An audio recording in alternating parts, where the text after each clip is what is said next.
Matapang, walang kinatatakutan. The Punisher kung tawagin ng iilan. Ngunit para sa karamihan, siya ay maaasahan. Totoo at may malasakit sa tao. At higit sa lahat, mapagmahal na padre de pamilya. Ito, si Rodrigo Roa Duterte o mas kilala sa tawag na Tatay Digong. March 28, taong 1945, ipinanganak si Tatay Digong sa Maasin, Southern Leyte. Nagtapos siya ng kursong Political Science at kumuha ng Law sa San Beda College.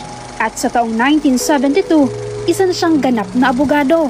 Naglingkod si Rodrigo bilang Special Counsel at kalaunan ay naging City Prosecutor ng Prosecutor's Office ng Davao City mula dekada 70 hanggang 80.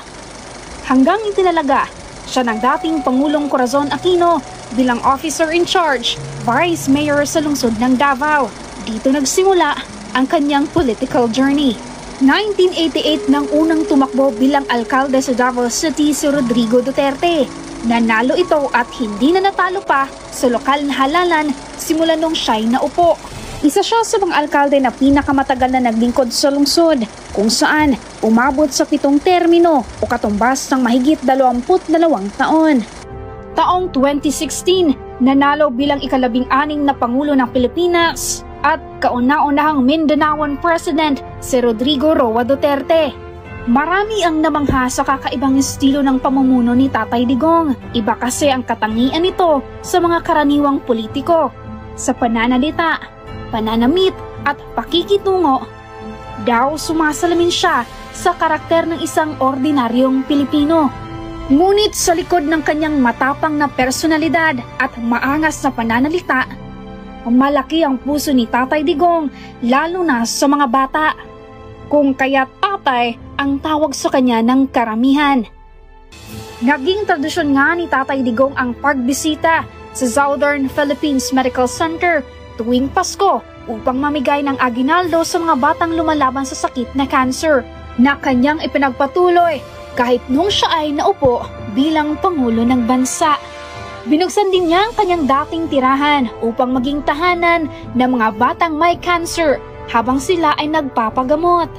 Madalas din itong nagiging emosyonal tuwing nakikipag-usap sa mga batang may sakit. Tumatak din siya sa isipan ng publiko dahil sa pagiging disciplinarian. Turo nito, sumunod sa batas at maging disiplinadong mamamayan. Ayon sa isang pag-aaral, sa kabila ng mga kritiko sa pamumuno ni Duterte, malaki pa rin ang suporta at tiwala ng mga Pilipino sa kanya. Kaugnay sa pagdiriwang ng Father's Day, nagpaabot ng mensahe at pagbati para sa kanyang ama, si Vice President at Department of Education Secretary Inday Sara Duterte. Kwento ni Inday Sara, saksi siya sa naging sakripisyo at pagsisikap sa trabaho ng kanyang ama simula noong siya ay bata pa. Hiling ni Inday Sara, mas i-enjoy ng kanyang ama ang retirement nito.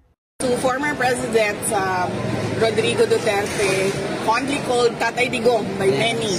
Tatay siya sa kadaghanan. Naginaot ko matagaan siya o maayong panlawas sa ato ang kadagahon o ma-enjoy niya ang iyang retirement.